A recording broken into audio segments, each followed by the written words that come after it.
Hello, y'all. It is now 10:47 a.m. in the morning.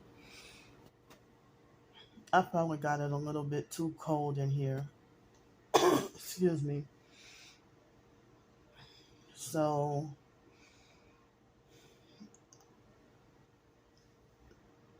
I don't even know where to start though. So basically, I'm hearing that between 1 and 1:30, or they say precisely 1:20 p.m. Central Time, that the government is gonna, or FEMA is supposed to do some test or something. And I'm hearing conflicting information about whether or not they said we should turn all our phones off, or excuse me, turn all our phones off, or for at least 2 hours or something like that. I don't know what I don't know. Um, you know, but I guess I have to turn my phone. I mean, the type of phone I have, I can't take the battery or the SIM card out. This is the third phone I think that I had like this, where I can no longer have a phone where I can remove the SIM card or battery, and well, I don't have any screws or any tools to like unscrew the phone or take the phone apart, and or anything like that, and I'm never been that great as at being a tech person. So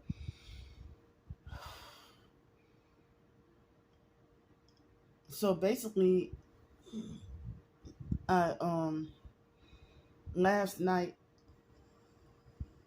I had, like, at 10:45, I thought that I was sure that I was sleepy and tired enough that I could go to bed and sleep good. But then I wasn't able to sleep until, I think it was after 2:45 this morning.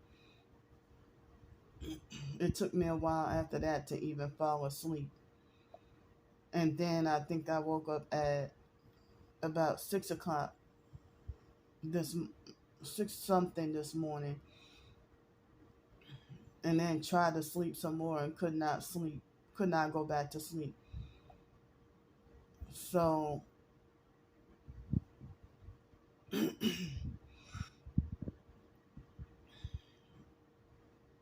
I'm sleep deprived with heavy pressure on my heart, and I can't even think properly. I can't even think straight.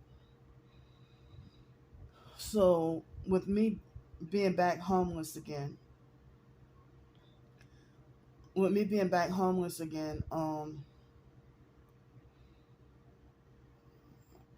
wrongfully banned from everywhere, well, seemingly everywhere, like so many places, it looks like as if, seems like as if I won't be able to stay here in Pensacola.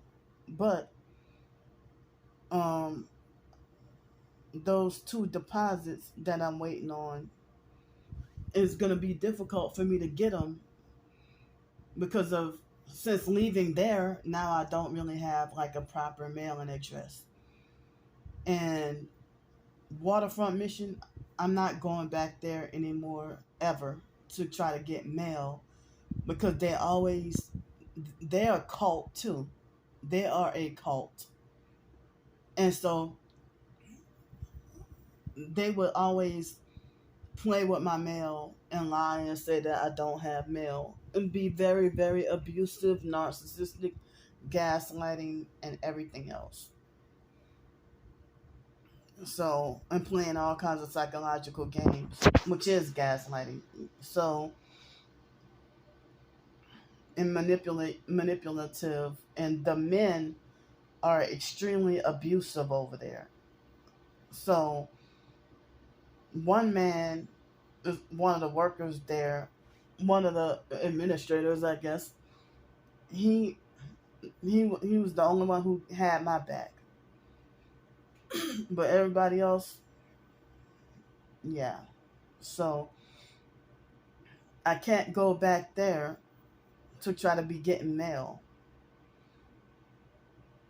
So certain mail would be hard to get with you know, with general delivery. So I mean, one of the deposits that I need to get back, I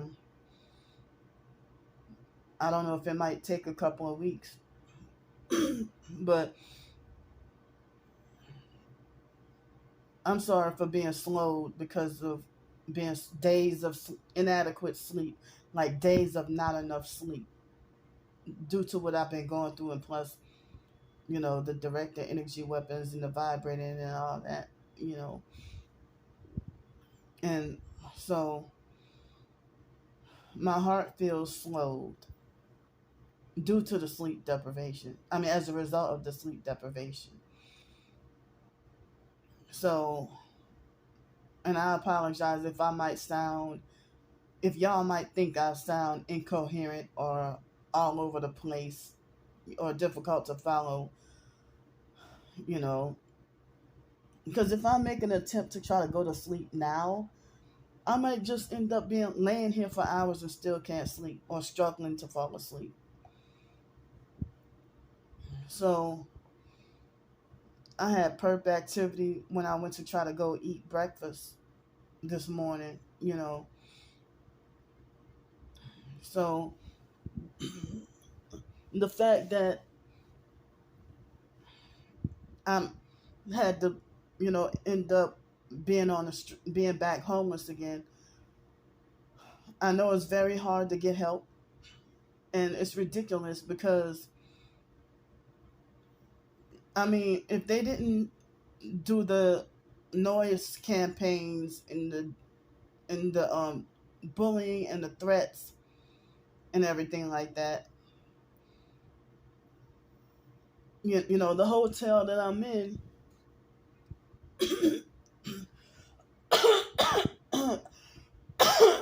excuse me, the hotel that I'm in now, the with the hotel that I'm in, 2 nights in this hotel is approximately the same amount of a whole month's rent there, plus I mean what I would have paid this month for the whole, like, 213 for rent, plus um plus the electricity bill. Like, 2 nights in the hotel was basically about the same amount as the freaking rent. I mean, what the rent would have been. So I tried to deal with things the best way I knew how. You know, the best way I knew how. So they got so many people that's being judgmental and wanting to side with the perp bully Whitney. Everybody wanted to side with and defend and agree with her and act like they sympathize with her and understand where she's coming from. But no, people don't even care to sympathize where I'm coming from. And it's like, you're supposed to be, you claim you're targeted, but then you're making it like as if you don't buy the idea that she's a perp. And then y'all try to falsely make it like as if I had it out for her since day one. When that's why I say, like, they got so many fake TI perps that's narcissist. They have narcissistic personalities, playing fake and playing both sides. And like, how are you supposed to be part of the TI community and making it like as if I'm mentally unstable and crazy? Talking about, oh yeah, I agree, she shouldn't have been going knocking on people's door. Well, if they weren't blasting their music so unbearably loud, then I wouldn't have had to go knock on the door. So I went through. I didn't go through that problem in Los Angeles, but it, even they did noise campaigns and the bullying. Even Puerto Ricans and white people, you know, when I was in Greenville, South Carolina, I had to deal with that too. Or the Puerto Rican perp named Carlos that was well, they say he was Puerto Rican, but he had a blue and a green Volkswagen Jetta. And he acted like he was eternally angry with the world. He was rude and abusive. He hated me for no reason. You know, I didn't realize then that he was a gang stalker, but he had a roommate living with him, and I forgot what the roommate's name was. So what they both did was they both had Volkswagen Jettas, and all day, every day, they would um excuse me excuse me, all day, every day, they would like play around with their vehicles like toys and keep on like revving up the vehicle for hours and hours and hours all day, every day. And then speed everywhere and just making noise. And you know how like when you have like a loud car that they mess with the muffler or something. I don't know. I don't have expert knowledge on cars, but they would have to keep revving the car up all day, every day, and then speed really fast, and then make the car go pop, pop, pop, pop, pop, like pop sounds, like So they would do that all day, every day. All day, every day, I would hear ambulance sirens or emergency sirens. I would hear gunshots. I would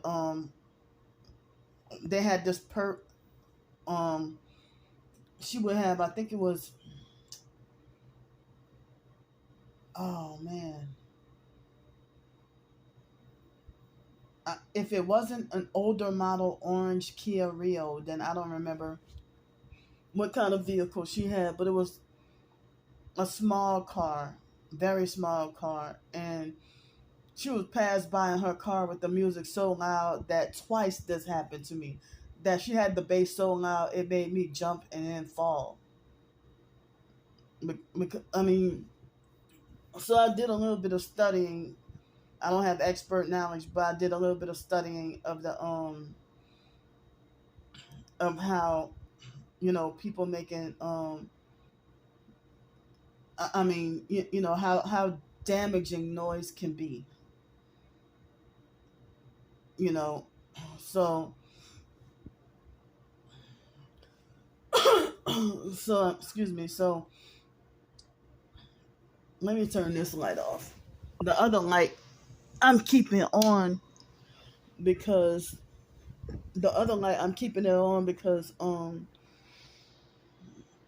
well, that's some white noise to block out and filter so that noise and the air conditioner is um good enough noise to help filter out and block out the other noise. you know so like I had, like, basically up in the apartment I just had to leave from, basically with that apartment I had to leave from, some nights were very quiet and peaceful.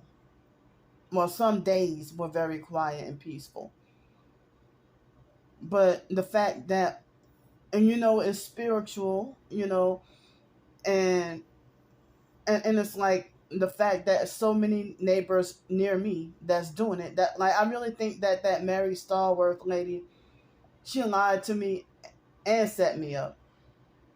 Lied and said that it was nothing but old people and that it was quiet, very, very quiet. But my first day there, like after a couple of hours, I felt I felt betrayed and I felt played, and I'm like, oh fuck no, this is unbearable. I feel like I feel like I want to run and break the lease already. That's how I felt because I didn't know that the guy in number 72, that his name was Reginald or something like that. So, well, I found that out yesterday. So, it's like the Social Security, the Ticket to Work program, or vocational rehabilitation, or Medicare, Medicaid, the mental health system, none of them care to work in a way that they can help me, help make accommodations for me and help me to live in a place, um you know, with my type of disability, to help me live in a place where I can be quiet, where everything can be quiet and undisturbed, you know. So excuse me. But then when people who are not doctors, regular people out in society, hear about my noise sensitivity, they think that I'm just crazy or something's wrong with me or I just have some weird problem, or they think I'm retarded or slow, and then they bully and pick on me and stuff like that. And excuse me. So they do all that, towards me, and then they'll think that my hypersensitive ear condition, they think that, oh, that's a schizophrenia problem or it's a mental problem or something, when it's not the case. I mean, I don't know what, as I said, with the foster care and the medical experimentation and foster care, I don't know what they did to me. All those surgeries, I don't know what they did. So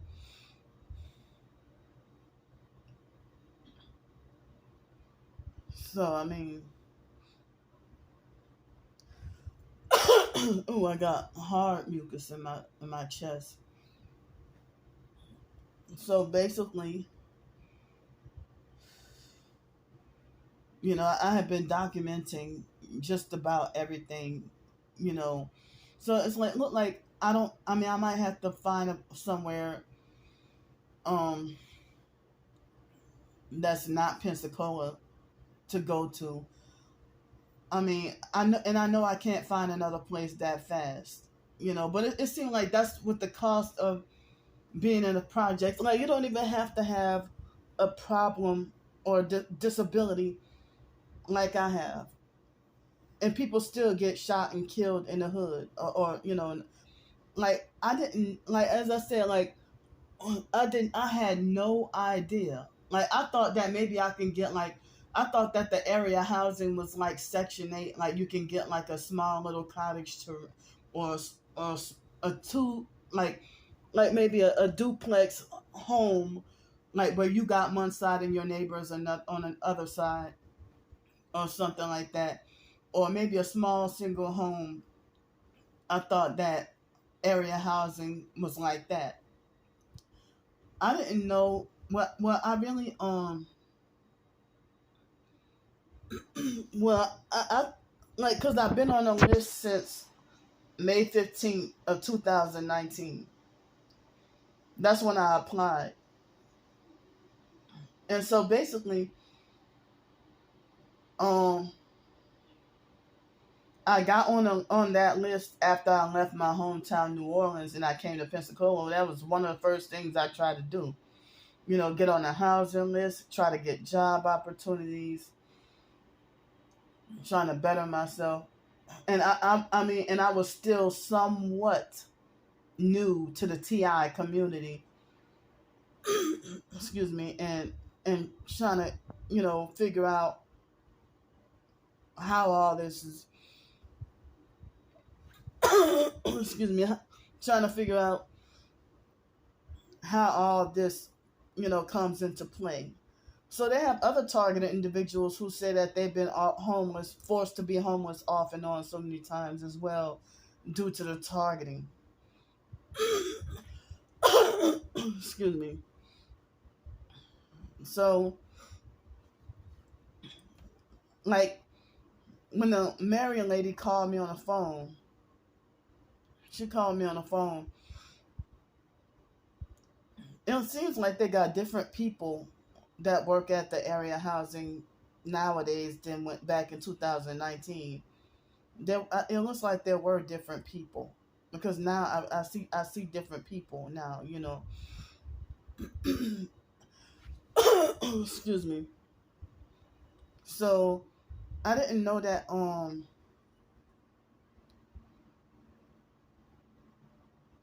So I didn't know that all of area housing is the projects in bad neighborhoods. Because in 2018, that place in Gretna, well, that place was not the hood at all. It was in Gretna, like very, very close to Harvey. So that wasn't that spot where I was at was not the hood at all. But even white people, white neighbors, were threatening me and making me feel unsafe. There were abusive, narcissistic perps that blasted their music at waited till 2 or 3 o'clock in the morning and blast their loud music or loud TV and surround sound. And for me to go knocking on their door asking them if they can turn it down, they try to make like I was the one being unreasonable.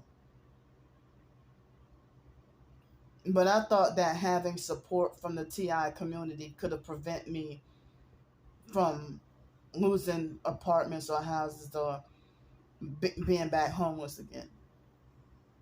And I kept on saying with this place that I was gonna try to not let the perps make me back homeless again. So I did not, like, over the weekend. I was not even thinking or contemplating you know planning to be homeless or nothing. I actually had it in plan to pay my doggone rent and try to look for jobs and try to get work at home job positions or try to do things to improve and better myself. Maybe get to try to have like a business, even if a very small business or something to try to have a living. So I know Whitney was a perp, and a lot of other people were able to see that she's a perp. But if you claim to be targeted and chosen, and you can't see that she's a perp, then your ass is fake. If Whitney wasn't a perp, I would still be there. I promise you. If her or the other neighbors weren't perps, yeah, my rent would have been paid yesterday, and I would have still been there. I still would have had my possessions, and but the fact that I am back homeless again, that is proof that you a perp. I got evidence that you know you put a witchcraft spell and cause like fucking the electricity to go off on purpose to prevent me from uploading the damn videos about exposing you. So basically I did not know that, like I didn't know that where Miss Mary was gonna put me was in the projects. I didn't know it was in the projects until after. I mean, because there's kind of hardly much when you try to Google search addicts court, like it's like for me to not be there. You know, I was still in Texas, so I didn't know, and I didn't. They didn't have like that much information, so I wasn't sure if it was apartments or a house. I mean, or a single house. I couldn't tell. And but a lot of their properties were area housing. You try to Google the properties and not realizing that all the properties are considered, the projects. But that was the nicest projects, you know, it's that was the nicest, most kept up projects that I ever seen in my life. Like Pensacola Village, I never lived there before, but I've been there before with that abusive narcissistic perp Daphne. And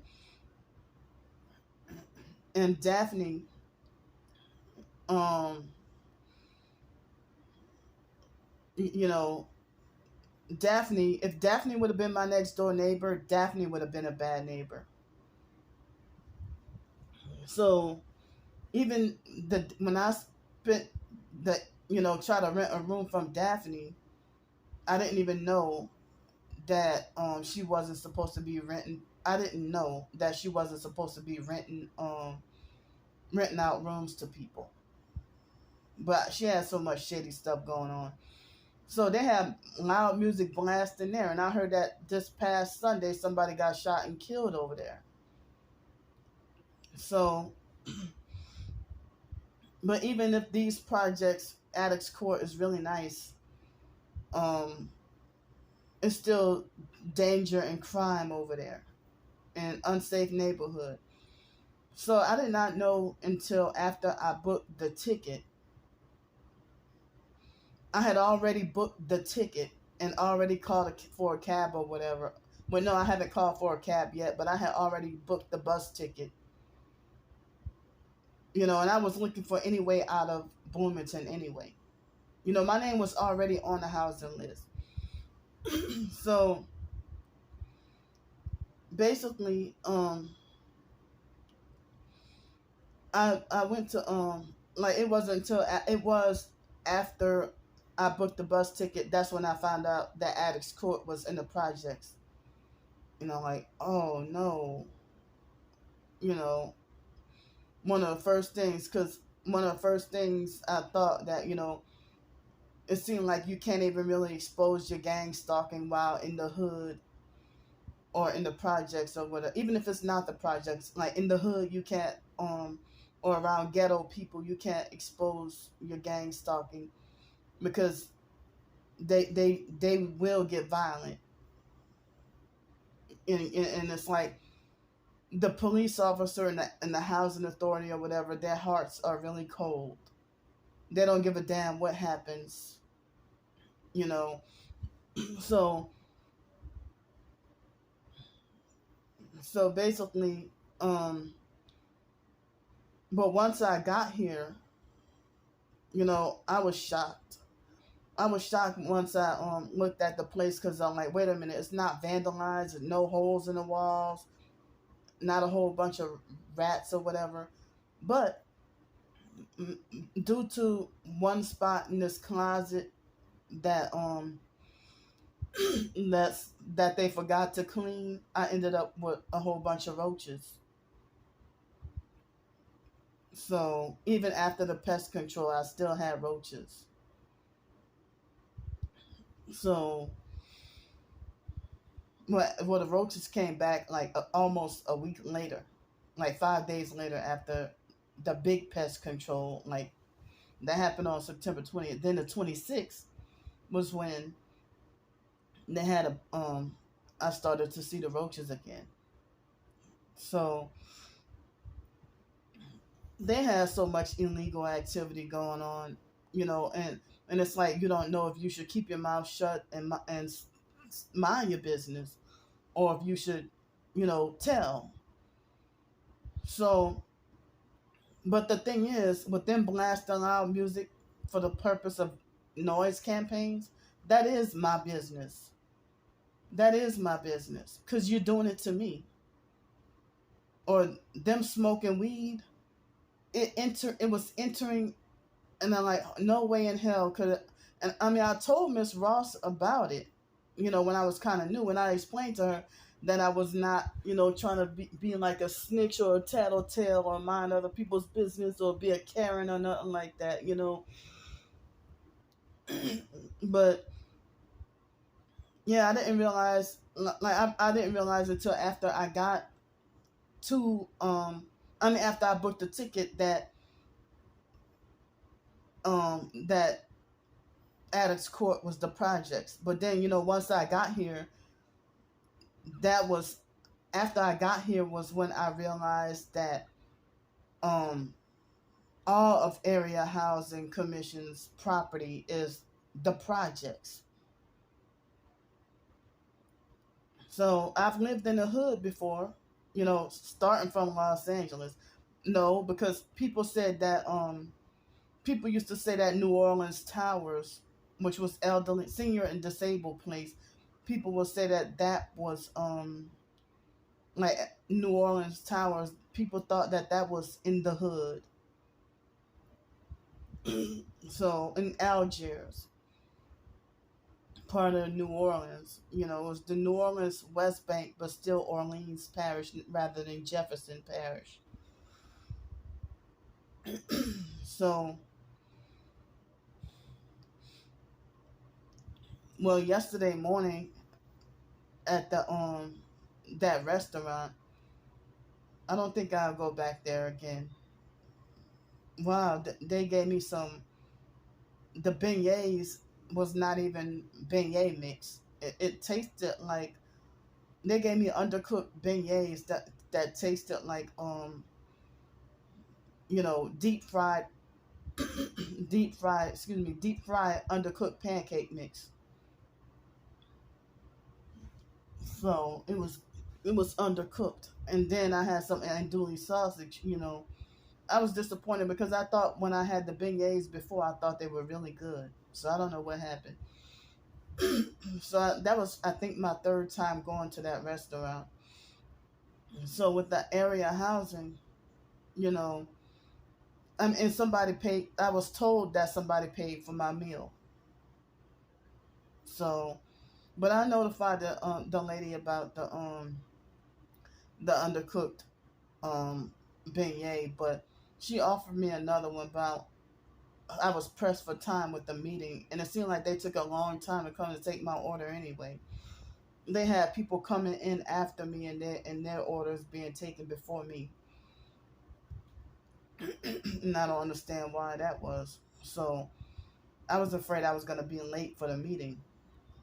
So, and then last night for dinner they had like Taco Tuesday. So I was they had Taco Tuesday, so I ordered DoorDash, and I'm glad the DoorDash lady wasn't a perp. I probably should have got something from the mall, when I was there. But I wasn't even thinking. I could not think clearly because of what happened. I could not think clearly. So, but I had birria tacos. They weren't nearly as greasy as the restaurant in Victoria.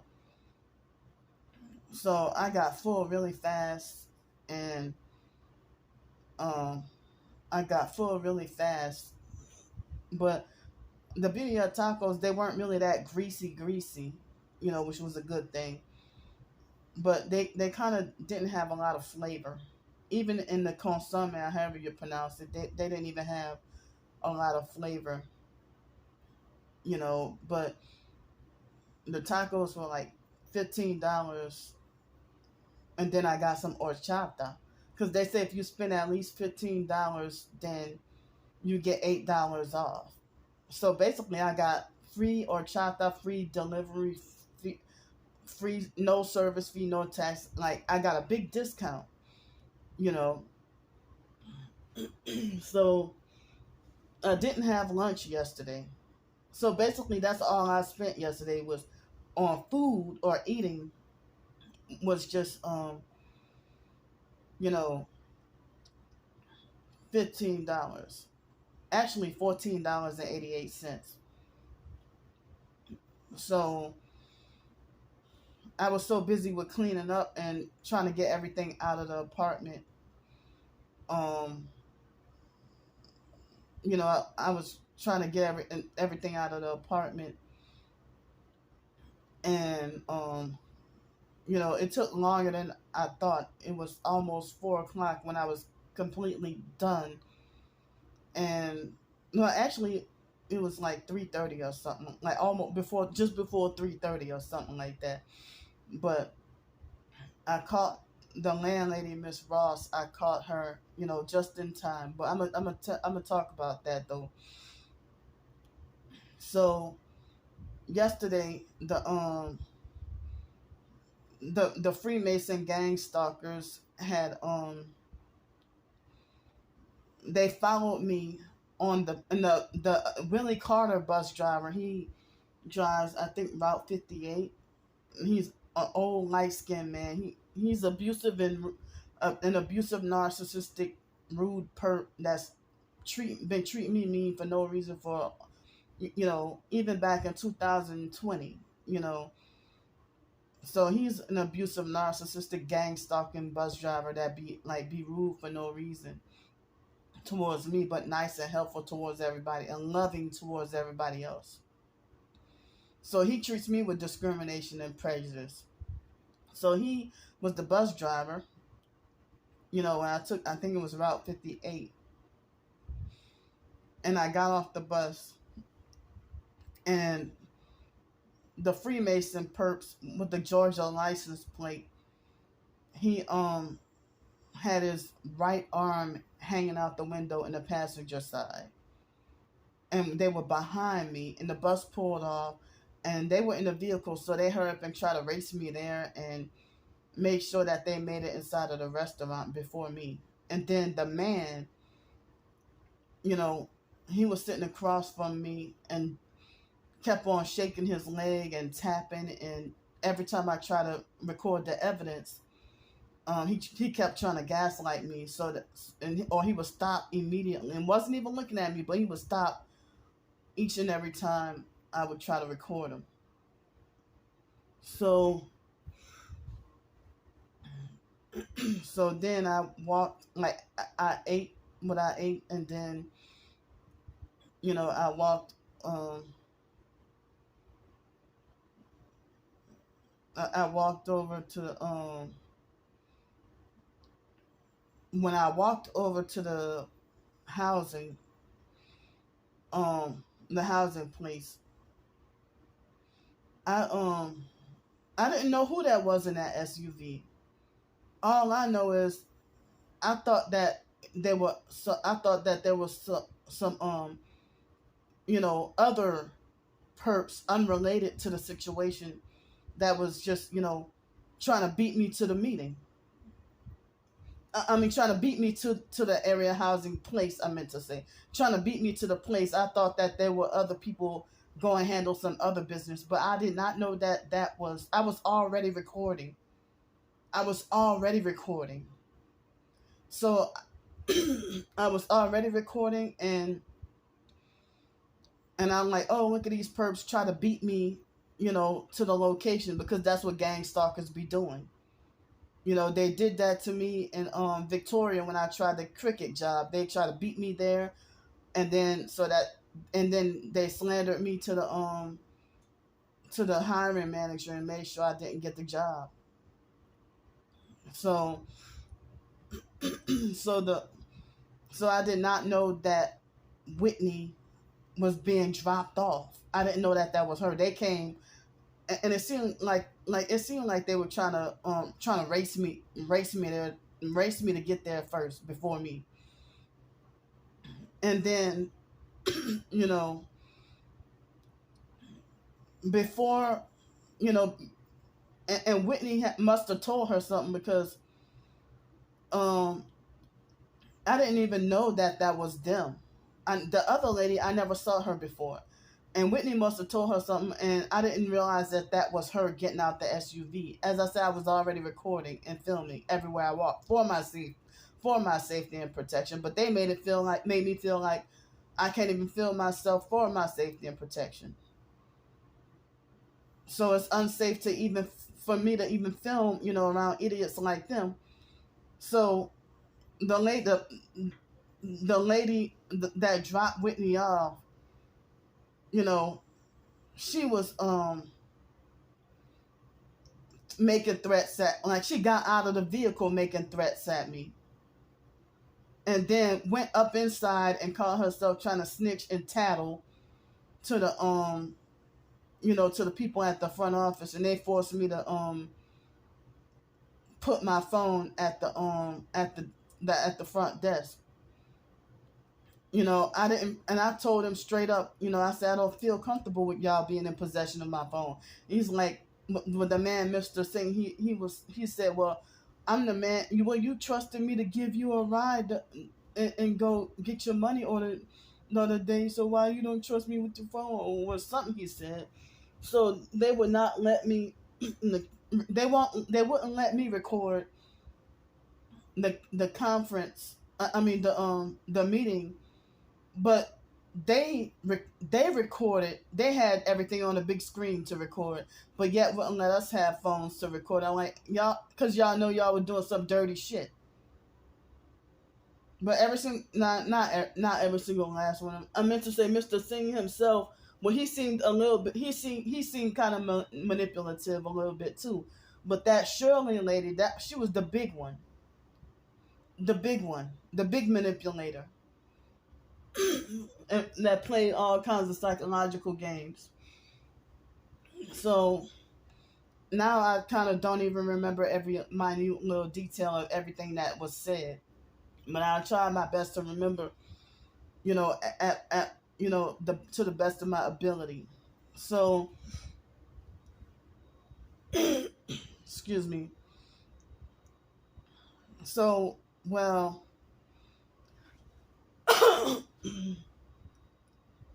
so what happened was, can't even think. So, when they made the Whitney person, they made her put her phone down too. So,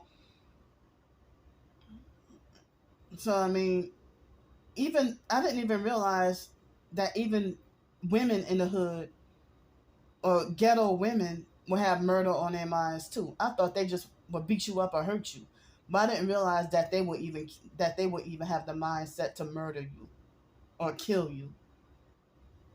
you know. So it's like that Whitney Perp herself is manipulative, you know, and narcissistic, very narcissistic, extremely narcissistic. And it's not a good mix for somebody to be like hood, ghetto, and narcissistic. The bitch she put a freaking, witchcraft on Monday. You know, she did a witchcraft spell to, and how she already knew when the power, like, you ain't called the power company that quick. so I mean, all to prevent me from uploading. And they kept, I mean, my phone kept slowing up for me to try to upload everything. But how come she was allowed to film me, but I'm breaking the rules, so I'm not allowed to film her, but she can film me? And they didn't tell her they 100% backed her up, had her side, and she was doing like my twin sister, doing nothing but lie, lie, lie. You know, she even lied and was manipulative towards the police and Miss Ross. So when we got up in there, you know, everybody had on a stupid mask except me and Mr. Singh. So, including the Whitney perp. So, that I let her go first because I wanted to see how many lies she was gonna tell. how many more lies she was going to tell. And so the meeting was pointless if you had your mind made up to believe nothing I say. What was the point of the meeting if you had no intentions on taking what anything I had to say in consideration? You had your mind made up to make it like as if Whitney is the true victim here. And she wasn't the only one perping. I know the truth and y'all not going to gaslight me. She was one of the perp neighbors. Excuse me. So she lied and said that she lied on me and said that I meant to say, she was trying to lie and say that I was standing by the front. That I walked on her property. Well, she was close enough that I didn't need to. She was right next door. So I asked her from my side. She lied on me and said that I approached her 3 times, but I only told her something. I only directly told her something twice. But I knew she was an evil perp. So after they asked, if anybody wanted, which one of us wanted to go first, but then she tried to pretend to be fake generous and say she wanted to let me go first. But I'm like, nah, I want to see how many lies you're going to tell. So I let her go first. One of the first things she said was, because at first, remember, she was lying and saying, oh, well, she called me a gangbanger and whatever. But she even threw up 666 hand signs and devil horns on Monday. Yesterday she had her son perping with red shorts, but the boy was a little baby, so he didn't know what was going on. And like he had on red shorts, and the other kid had on like white shirt and blue shorts. Like the first time I exposed her, so they had on those exact same clothes, and she had, excuse me. So then one of the first things she actually said was, she called me a gang stalker. And then the room got real quiet. And then they're like, oh, what is a gang stalker? And then they all, like all the staff, or all 6 of them up in there, was it 5 or 6 people? I don't remember. They were all, I don't remember if it was 5 or 6 of the staff members up in there. At least 2 or 3 of them were really, really, no, I think it was 5 people. Miss Ross and 2 other ladies, they were really quiet while Mr. Singh did some talking, but Miss Shirley would have the narcissistic, fake, biggest mouth with a shady, dirty ass. So, oh, she called me a gangster. So, when Miss Shirley tried to ask, well, do any of y'all know what a gang stalker is? And, and then they're like, oh, no, we never heard that such thing. We don't know, no. Excuse me. And so Whitney started like getting all fake dramatic and all fake emotional. But she didn't mention Monday about her I don't recall. Maybe she did, but I don't remember her mentioning about losing her brother on Monday. I do remember saying something about her nephew was abused or something like that. So she just started acting off and showing out and, making a big scene and everything. Nobody called her mental. So when she said that she lost her brother back in May, well, guess what? I had no sympathy from anybody when I lost my biological parents, both of them back to back. So she tried to make it like, oh, well, I lost my brother, back in May or something. And she said that, I think she was trying to say that her brother died, that her brother was murdered due to gang violence or whatever. But the gang stalking is different. I explained that it was kind of like a misnomer or something, because it's an organized group of, government terrorist watch list, So they kept on narcissistically demanding an answer for this and that. And I'm like, I should have stood my ground with refusing to answer more, with refusing to answer questions, because they're definitely, trying to, use the video, weaponize the video against me. And so basically, you know, when she said she lost her brother, I was already upset, so, and then that other female had threatened me, and I'm like, knowing the fact that one of my subscribers said that, oh, she seemed like she got cult vibes or something, or yeah, and then she confirmed that with the doggone witchcraft that she did on Monday. And so she had so, I said, yeah, because your blood, like, so how they know what blood sacrifice is? I said, yeah, because you blood sacrifice, and that's why. You a witch who, an initiated witch who blood sacrificed your own brother. And so she got mad, and they made it like I was being so disrespectful, and they gave her permission to you know excuse herself from the room. And so they made it like as if me saying stuff like that I'm the antagonizing bully that deserved to get killed. But you sitting here like she even said in the meeting, she mentioned about, oh yeah, because I mean, she was telling a whole bunch of narcissistic fake lies on me to make me sound like, trying to make things look like as if I sound like, trying to make me seem like as if I'm really, really crazy. So then she tried to make like as if she claimed that she didn't know me, but then she talking about, oh, I can tell I know something's very, very wrong with her. And then she started to try to pretend to play like a victim, or play like, and then she's like, oh, I'm far from a victim. I'm whatever. Well, you're pretending to fake like you're being victimized. Like, so she tried to make like, even Monday she tried to make like I was the one picking on and harassing her. When Monday, I told y'all that Monday she strategically waited until I was on the phone with the Social Security ticket to work guy. That's when she started with the blasting the loud music.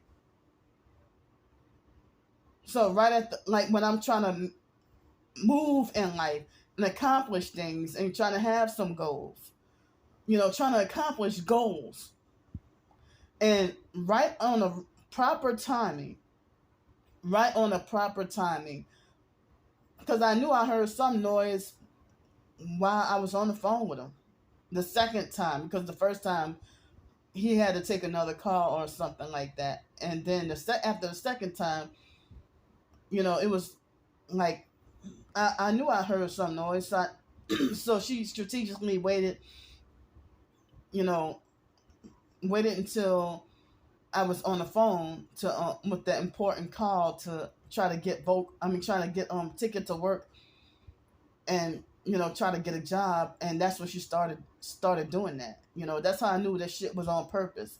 And that's why I walked outside. I did not go over on her side. I was on my side, and y'all saw that I accidentally dropped the phone, and I nearly fell off those steps too. But the other day, though, I mean, was this Saturday or before? I don't remember what day it was. If it wasn't this past Saturday, it was probably the Saturday before. But she performed a witchcraft spell on me to cause me to fall twice.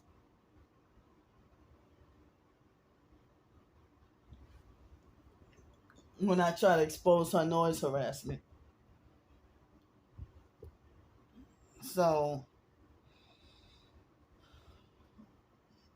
yeah, she did into some wicked shit, very wicked. And then she pretended to be innocent and try to lie and say that everybody else ain't going, and like, you're the meanest person in the fucking in the complex.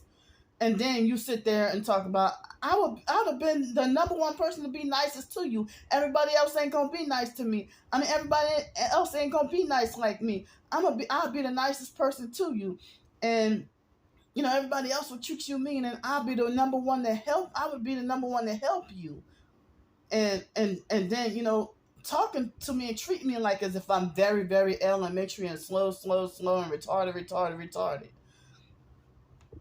So, um, she also lied and said that she's a woman of God, or that she trying to better her life and trying to do the right thing. And they all huddle together and talk about how that they never had a problem out of Whitney, or no complaints about her, or that she was always a good tenant and stuff like that. Well, how the hell is she able to have like at least a minimum of 4 kids in a 1 bedroom though? I thought that wasn't allowed in housing like that, you know. But I think she'd be smoking weed too, because I thought I'd be smelling the weed from both sides. So, so I mean, now Miss Shirley kept on saying, you know, what is a gang stalker, and kept demanding an answer. And then I encouraged her to go look online on the internet what it is, and she said, I am not going to go look online. I'm not going to research the internet. And I said, well, what is the point of you asking then? You know, when I try to explain, she didn't want to hear no explanations. And so then she was like throwing up like devil horn. I didn't see the 666, but she kept on throwing up devil horns, Miss Shirley. And I said, see what that's what you I see what you see you a perp, because I see you throwing up, you know, devil horns, you know, hand signs. And before I could get my words out, Whitney and all of them, they all were like, oh yeah, so they're like, oh yeah, see, look at her accusing us of being part of this or whatever. And I mentioned about, you know, being abused in foster care and put in the cult by the foster. I think I did, maybe I didn't, but you know, so I mentioned about the foster mom putting me in the gang stalking program and all that. So they all try to play it off and pretend like they never heard of it, or like they know nothing about it. But you throwing up your hand signs like, bitch, you showing like allegiance, or to you flaunting off through your hand signals with the a pledging, like, you know, you're advertising your allegiance to the dark side. So Miss Shirley, you know, when I called her out on being a perp, a gang stalker, you know, you throwing up satanic hand signs, and then she tried to make it like I'm nuts or whatever, you know, and then she started to say, "Oh, I just talk with my hands." Yeah, when I busted my twin sister, she also made that same lie. "Oh, I just talk with my hands." When I see you throwing up intentional satanic hand signs, but they move so fast, they be trying to be slick with it. So So basically, she miss throughout the meeting. Miss Shirley kept on repeatedly asking me about what is a gang stalker or whatever, and then, excuse me. But then she kept on telling me that she refuses to go look it up online.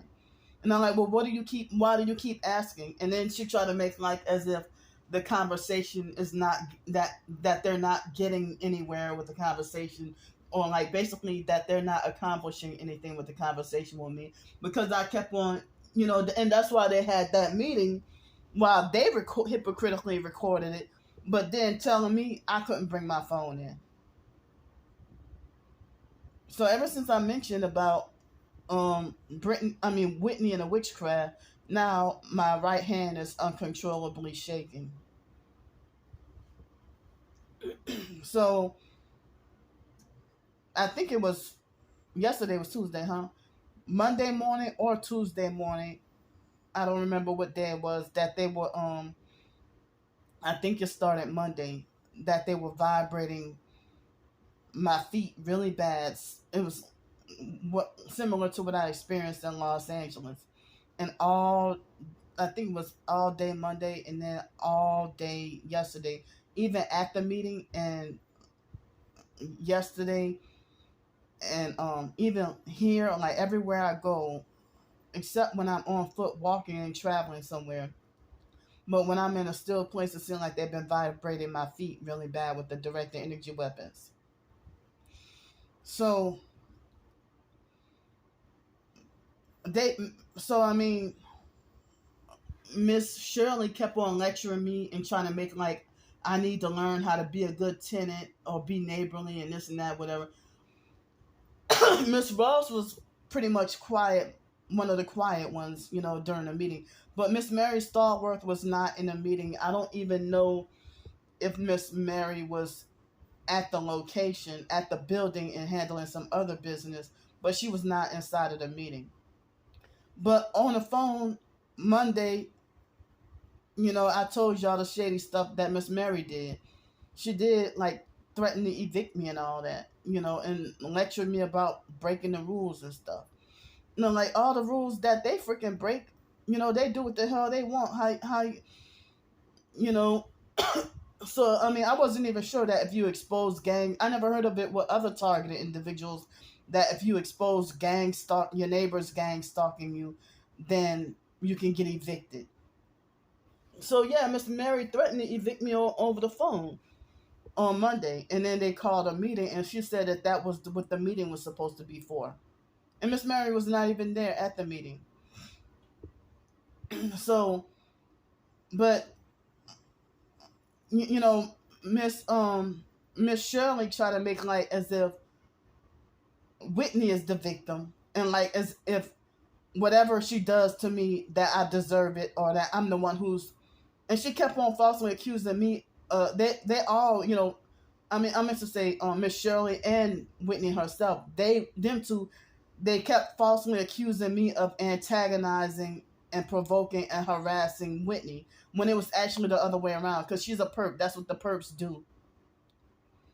So I'm sticking to the truth and I'm sticking to my story, and I'm not going to let them gaslight or anybody gaslight or manipulate me to think something different.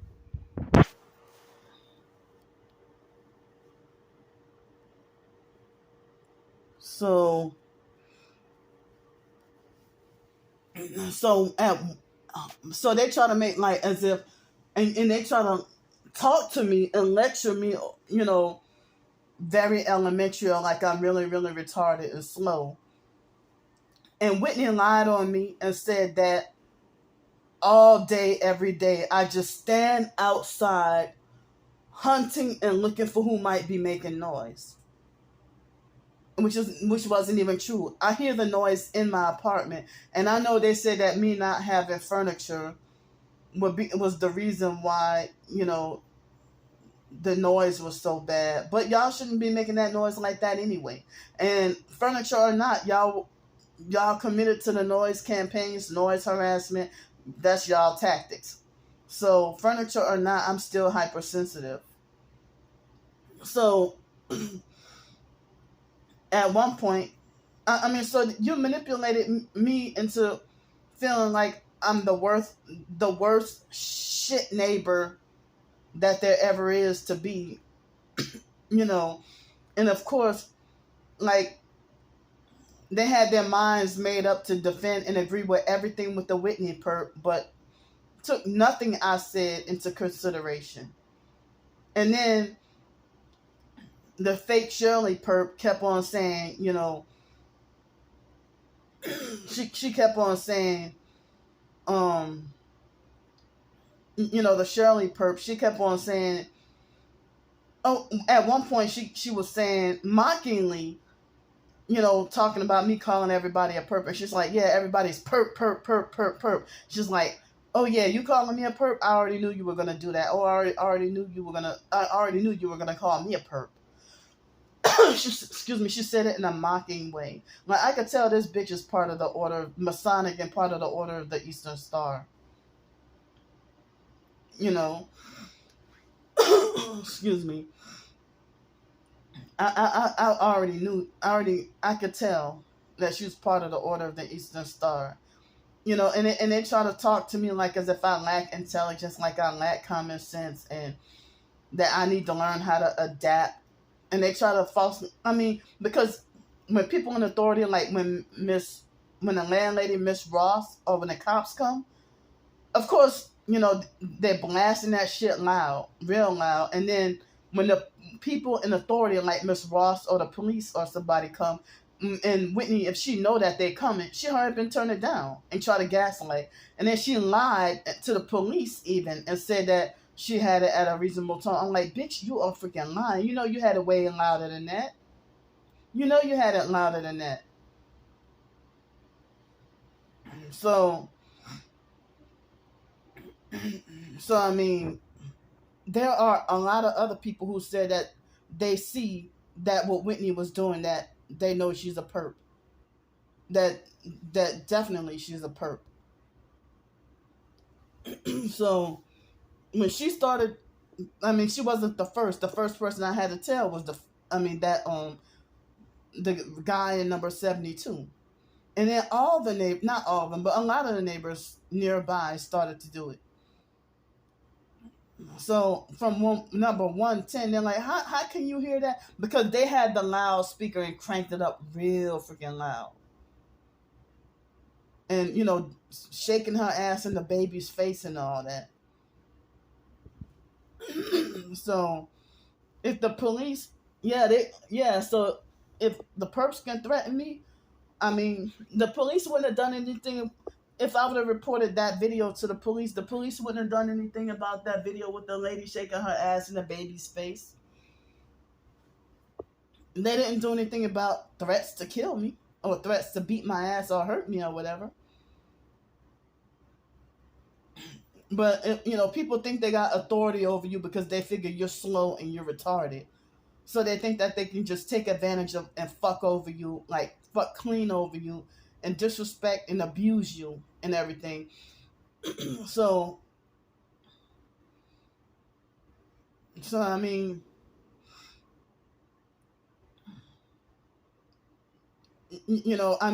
that Whitney perp, she acted like she was older than me and thought she had like high fake authority over me. As I said, like the past Saturday, she pretended to be fake nice, but talked to me like in a very, very elementary way, like as if I'm a retarded baby. I could tell by the way how she was talking to me when pretending to be fake nice about the furniture thing. And I don't want to accept cursed furniture from gang stalkers. Yeah. So or the furniture, or you might you probably I wouldn't, the fact that you off, like how you, the other guy, I mean, it's like how you know, like, so it seemed like the perps are freaking watching me. So I mean, like when me and the Whitney perp, when we were arguing, and they had that elderly lady who created her own street theater or was trying to mock the situation and everything. And so so basically Miss Shirley was trying to make it like, say basically, when you're dealing with workplace mobbing at a job, and excuse me, when you're dealing with workplace mobbing at a job at work, and the manager or the boss basically try to convince you that it's in your best interest to quit the job. So that's kind of basically what she did. When the police offered, they suggested I get another apartment. But due to the gang stalking, they would do it there too. Because they, like, I even explained about the one headlights and all the other perp activity, and they acted like they didn't want to believe it. So the gang stalkers always get away with so much, but we went into that, and this happened like dealing with yesterday with Miss Shirley. I've had quite a few workplace mobbing or homeless shelter abuse situations, where they have where the person that's bullying you, that they make them be the victim, and then they got their minds made up with their fake opinion about you, and you don't get to have a say. So that no matter what you say, they got their minds made up already that you are the enemy, or that you are the one who everybody need to get rid of, or that. So she kept on telling me to my face that basically that Miss Shirley trying to say that I'm the problem, or that I'm a bad neighbor, or basically made it like as if I was. She tried to insinuate that I was the worst neighbor ever. You know, and so at one point, when they try to ask me about, of course, in that fake ass Mr. Singh try to question me about my mental health and narcissistically demand an answer for what my diagnosis is, and trying to suggest that I go to Lakeview. I'm like, don't you dare. Don't you dare. Don't you dare. And I knew that they were going to do that because they're all perps and they're all narcissistic. But you know what? I don't think that Miss Ross is narcissistic, or she didn't seem like a perp. And the other two ladies, they were so quiet. I don't know to say anything to judge them, but Miss Ross did not seem like a narcissistic person or a perp, or whatever. I was afraid she was gonna be, but so far she had not really acted like a perp or a narcissistic or cruel or whatever. She seemed like she was even trying to, like Monday, trying to calm Whitney down and everything, or trying to calm everything down. And Whitney thought she had power over me. And Whitney, and that's like when they have and also when Whitney was trying to pretend to be a fake victim and say that she tried to talk about she's a woman of God, or she's a godly woman and she's trying to better her life and that she would never do such and such. And then she claimed that she hate bullies and she'll be the number one person who would fight bullies or stand up to bullies. Motherfucker, when you bullying me. Because if you weren't, I would still be there. So basically, they try to make like I have to just adapt and deal with the noise. Like that is like brutal, excruciating torture with all that bass all day. Even if it's during the day, it's like I mean, and even if I did have a lot of furniture up in there, I didn't have the money to get the furniture. And if I did have a lot of furniture, you know, if I did have a lot of furniture, I still would have. I still would have been tortured by the bass and the vibrating.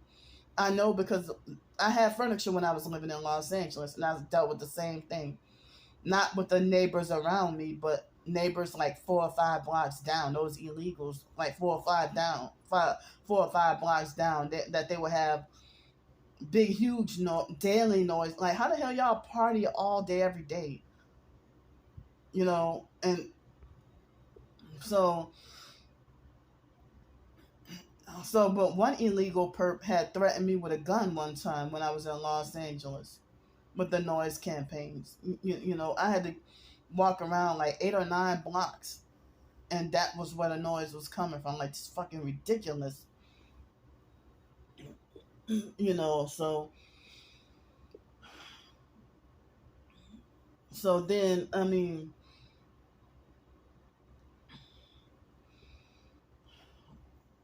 so so they basically try to make like I had to adapt to, or they try to make like I was wrong for knocking on the neighbors door. Well, the neighbors would, I knew they were doing it to harass me because they were perps, and that's what the tactics that they do. So in the meeting, there was no talk of moving me to a different apartment or transferring me to a different apartment.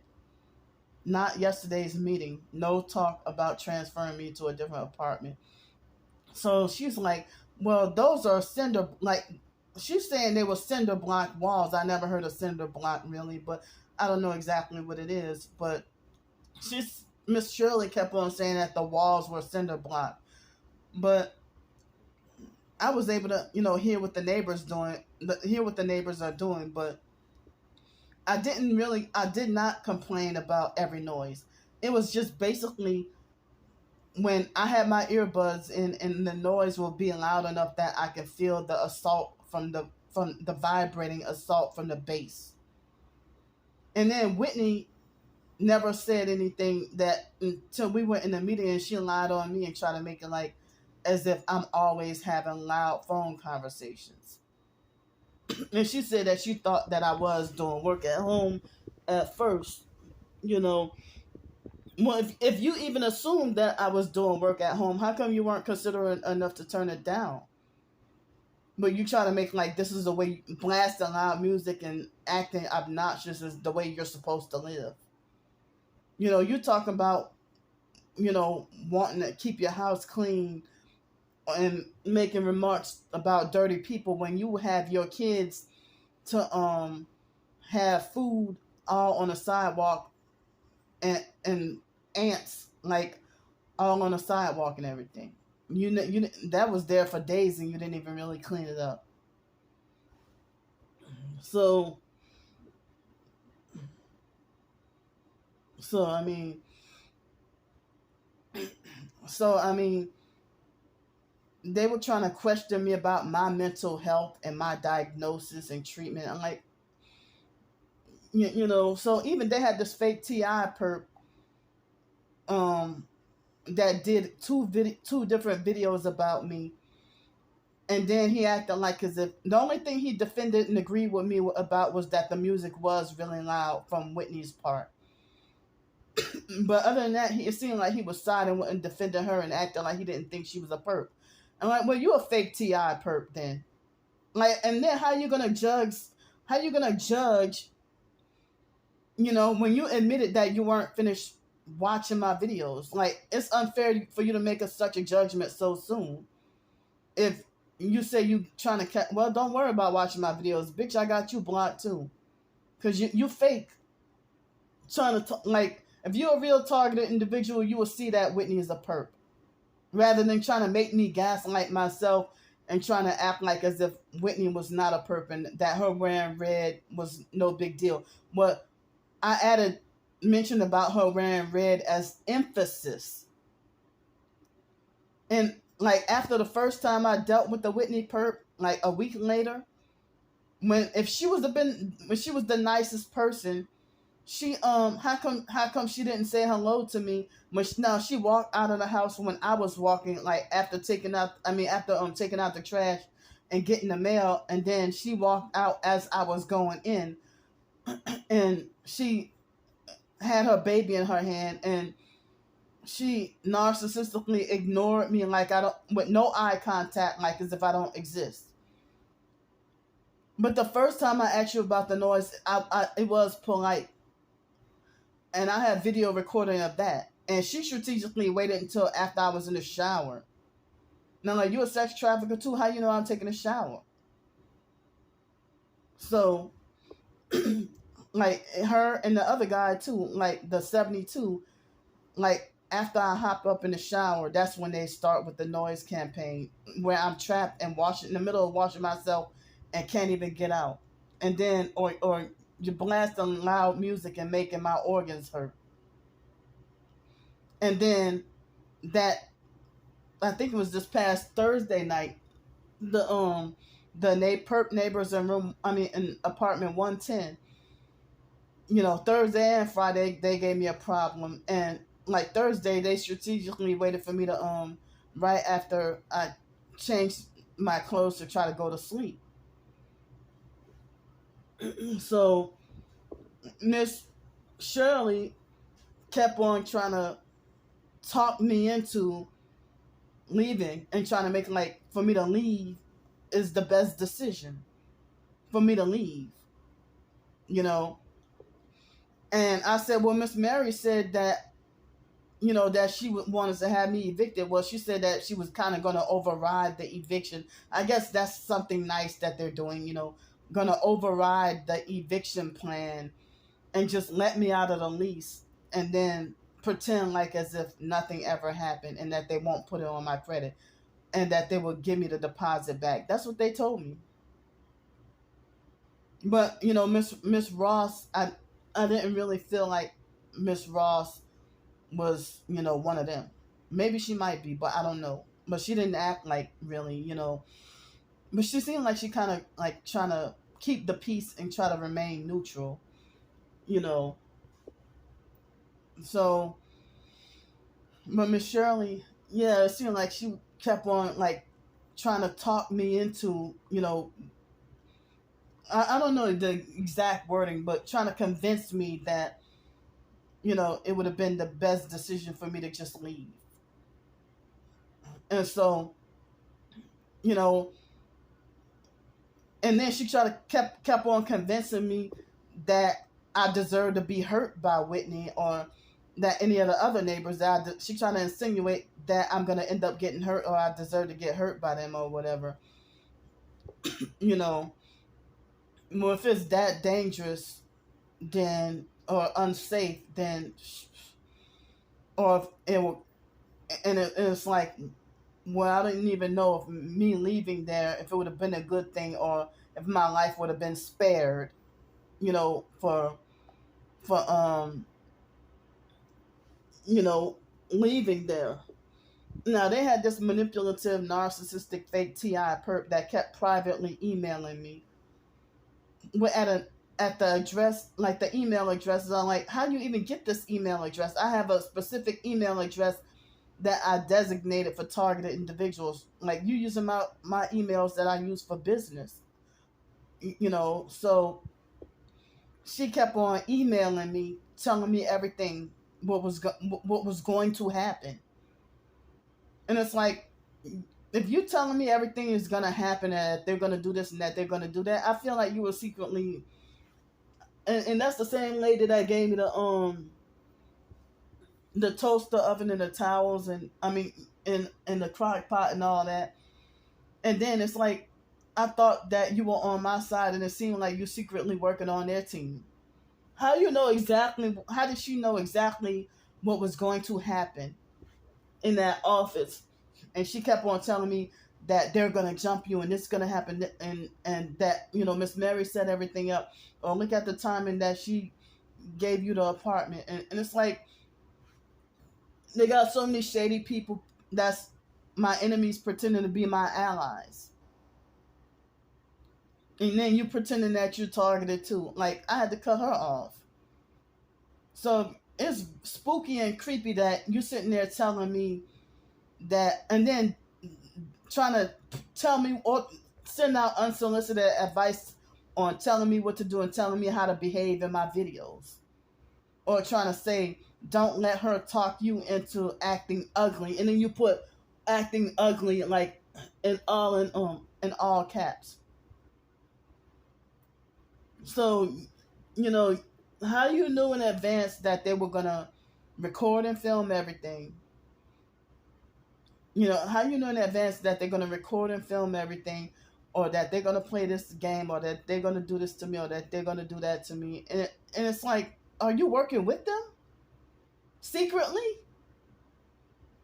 So this is what I'm talking about. And then dishing out bossy, unsolicited advice to tell me what to do and tell me how to behave. And then using like manipulative, fear-mongering tactics to try to extra spook me and make me actually paranoid for real. So even people in the so-called TI community trying to make like, oh, well, you were wrong for not going to, that doggone perps. I was just trying to get some relief from the torture. And I know that they know that they were doing blasting the loud music too. Because, and see, why would that Reginald guy, why would he wait till after like about 11 o'clock to start blasting loud music? Him and the person in 71 next to him. So the guy in apartment 70, I don't even know if he'd been secretly watching me, because how you walk up to me and try to offer me furniture? I'm like, I never mentioned to anybody in the complex that I needed furniture, even though I did. But I mean, you walk up to me and offer me like you got something under your sleeve, like you ain't to be trusted. And then he even lied on me and defended and agreed with the rest of the perps who were doing a noise campaign, because he's buddy with them. So I'm glad I did not accept his furniture. Because if he would have put that in my house, I would not have been able to take that out. And then they probably would have charged me some money or whatever, for not being able to get that out the house. And he probably had it up, probably was going to give me cursed furniture with a witchcraft spell or something like that on it. Or probably using it as a trap. Or he probably has some spy devices or surveillance devices.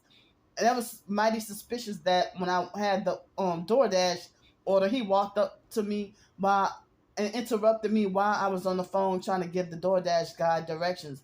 And that DoorDash guy said he wasn't from the area, and he said that he was feeling that people kept people in the neighborhood when he was trying to ask for directions. He said that they were threatening him and trying to intimidate him and said, "What you doing around?" Like he wasn't supposed to be around there. So I had a couple of the neighbors, you know, that were neighborly and friendly and respectful, and I'm surprised that any of them had a heart. So like when I had asked when they try to ask me what is there what what solution could there be or whatever, and I said, well, with my disability, is there any way that y'all can like excuse me, have any accommodations, like any accommodations for my disability to soundproof? And then Miss Shirley barely let me get my words out and try to overtalk me and said, no, no, no, we are under HUD. We're not. She said, no, but HUD regulations. She's like, no, no, no, we're not going to do that. Under HUD regulations, we can't modify anything or whatever. But then she kept on, I guess, trying to egg me on to try to make like as if I deserve to be hurt and I'm the problem and I'm the worst and I'm the bad person. Like I'm the bad person or I'm the worst. Like I'm the bad neighbor. But like if they strategically doing this shit on purpose with the noise campaigns and the show offs of street theater and the colors and everything. So I mean, wait till I'm in the middle of taking a shower, or wait till I'm on a business call, or wait till I'm about to go to bed, or right after I shut my eyes, then you start, you know.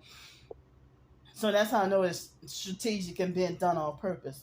So yeah, that Whitney perp lied and said that I always have loud phone conversations, and then Miss Shirley narcissistically demanded an answer for what I be posting on social media, or ask, or do you have social media, and trying to demand an answer for what I be doing on social media and everything.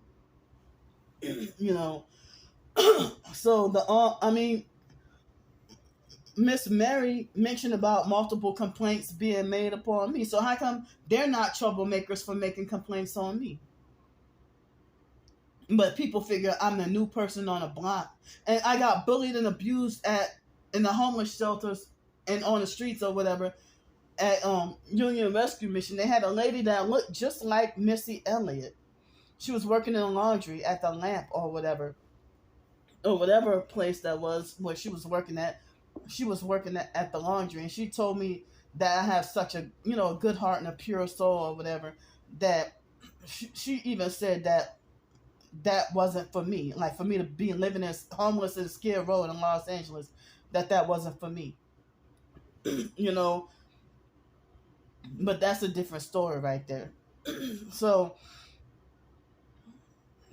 I mean, it seems like she was kind of that the Shirley, and after she lectured me, I mean, she tried to, I mean, after she, said all this cruel, heartless stuff to me and tried to make me like I'm the worst tenant or a bad tenant, or I'm the problem tenant, then she tried to lecture me about and trying to manipulate and convince and try to lecture me about how she has so much empathy for people. Motherfucker, if you had empathy for me, you would So they try to make it like as if Whitney and the other guy, that they're always playing their music at a reasonable level, but y'all don't even be there at night, or y'all don't even be there at night or overnight or on the weekends and stuff like that. So I mean, of course they like, because even when I was living in Jefferson, Shrewsbury, that was the hood also. And I was on Section 8, and when I lived there, excuse me, when I lived there, they would blast music really loud, and just before the police come, they hurry up and either turn the music all the way, gaslight, and turn the music at a reasonable level, or turn it all the way down, and then get the police to think, well, this is at a reasonable level. And I'm trying to tell you, they were blasting their music real loud. And then after the police leave, that's when they hurry up and crank it back loud again. playing those, and Whitney was doing the same thing. Yes, I mean the day before yesterday. So if her music was so important, how come she didn't play it yesterday? But it was unusual that during the daytime, I usually don't hear the music, but they had perps from other apartments blasting loud music. I'm like, this is unusual. So I knew it was part of the gang stalking.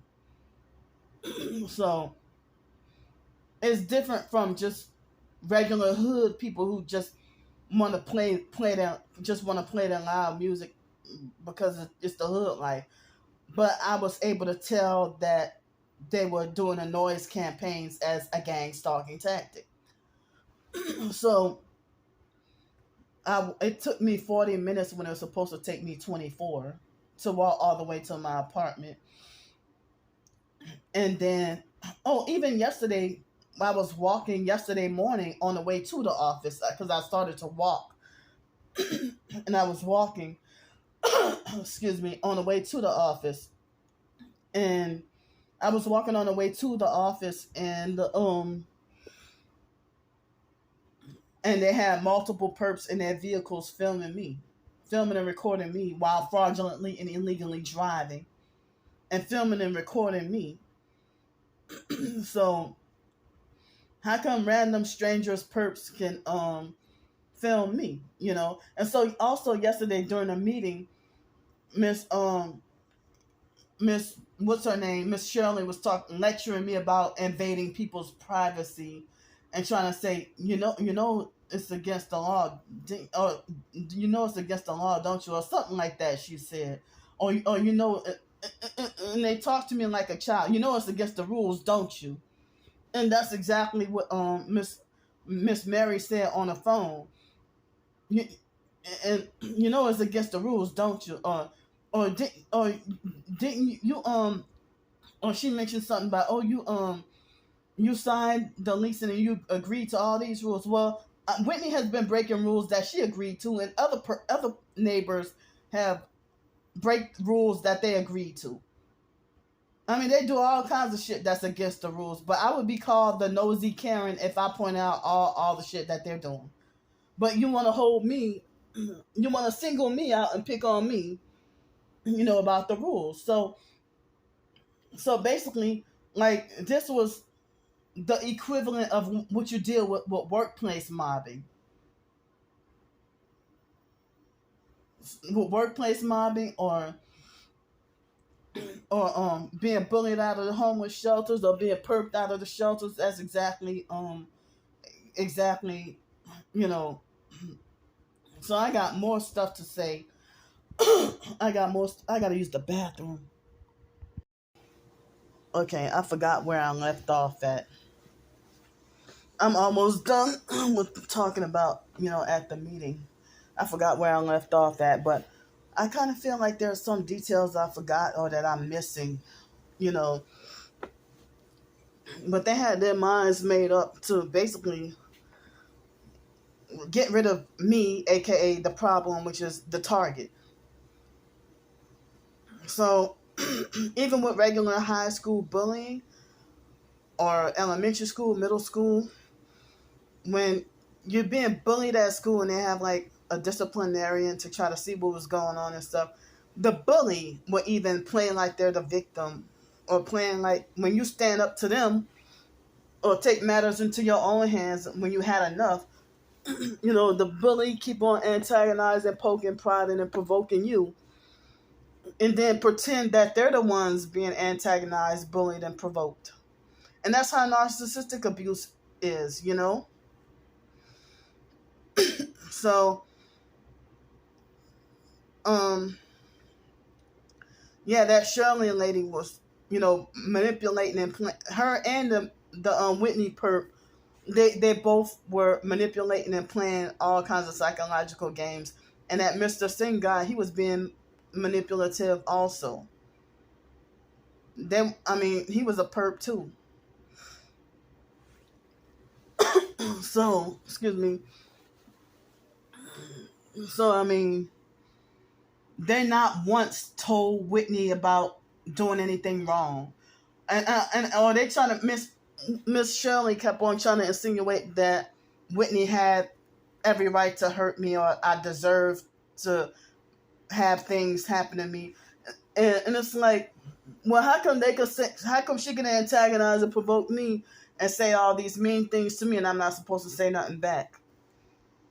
I mean, she said, Whitney insinuated in front of them, talking about me having some kind of mental problem, or having, she got something, something wrong. I already knew she got something wrong with her. Well, the videos that I filmed about you, people saying you crazy, or that you sound like a demon. Because when her, just all she had to do was like with the online perps talking about, all I had to do was mind my business. I'm like, how y'all gonna say that when y'all meddle in my business and be trying to control everything I do and gossip about everything I do? So y'all gossip about everything I do, try to control everything I do, and then y'all falsely accuse me of spying on and trying to control neighbors, when actually the neighbors were sitting there, perping me. Also, so I think if I have some more details to remember, that I might say it in another video about Miss Shirley and the meeting or whatever. But that's all I can remember for now. But she kept on trying to insinuate that Whitney had a right to hurt me, and she trying to make like I would say stuff on purpose. She would falsely accuse me of saying stuff on purpose to rile and antagonize and trigger people in a way that I would deserve to be hurt. But it's like, well, how come I didn't have a right to hurt her? Or how come Whitney could call me all these names, but I can't say nothing? So like Miss Shirley was, trying to talk about I shouldn't be calling people names and this and that. But you're sitting there calling me a bad tenant, so you calling me names there. So, and you're sitting there fucking with my head, like trying to manipulate and gaslight the fuck out of me, and trying to provoke me to lash out, trying to provoke me to lose my temper and lash out. And that's what y'all were doing to me, and Whitney too, all y'all. Well, not Miss Ross and the other two ladies that were quiet, but yeah, I'm talking about. And I thought there were 6 of those. I thought maybe it might have been Mr. Singh, Miss Shirley, Miss Ross, and 3 other ladies, and then me and Whitney. I don't remember if it was 5 or 6 of the staff members up in there. So I mean, after I got home, they had some perp activity, and I'm glad some of the neighbors, I felt so terrible about all the stuff I had to throw away. And I'm like, this is stuff that other people could use, and I got to throw all this away. And all my social security papers, all my important other papers, medical documentation, I had to throw everything away, since I couldn't get another storage unit, and I had to try to hurry up and get out of there, because they said that, I know they said something about if I stayed there longer, then they would start, tapering off with charging rent or whatever. But I didn't know what was gonna happen, So Whitney had the audacity to come back home and dress her kids in perp clothes. Like, really. And she was perping with red flip-flops. So this fake T.I. perp, he did a couple of videos about me and pretended to be on my side, but was definitely defending, agreeing with her, trying to make it like he's analyzing and assessing the situation. Well, it's unfair when you're trying to analyze or assess something and you don't have all the details. So with me being hypersensitive, I was trying to get relief from the torture. That's why and the music was so loud that he couldn't hear me. That's why I had to bam on the door. But I never knocked on Whitney's door because she's right next to me. So I had to go and bam and knock on really hard to try to get his attention, But they try to make like I was batshit crazy. People try to make like I was batshit crazy by knocking on people's door. Well, when I was in Bloomington, there was a lady, that perp lady, that was 2 or 3 doors down. She banged and knocked on my door. Nobody said she deserved to get hurt. She banged and knocked on my door and confronted me about something. So there's no chance of I mean, I cannot go back to Bloomington. You know, I had a different. I mean, I had some hell and trauma in Bloomington. So I can't go back to, and I don't want to go back to Bloomington, Texas. And they probably already got me banned from there too. They might say I'm banned from renting those and renting another cabin. And now with the money I have left over, it's not enough money. It's not enough money for a bus ticket plus the $540 to stay in the cabin. So, and it's none of the online gang stalkers' business what I'm spending my money on or how I spend it. So they try to say that, you know, they try to make it like as if, you know, they falsely, I mean, they're sitting there gossiping about what's not their business and trying to control me.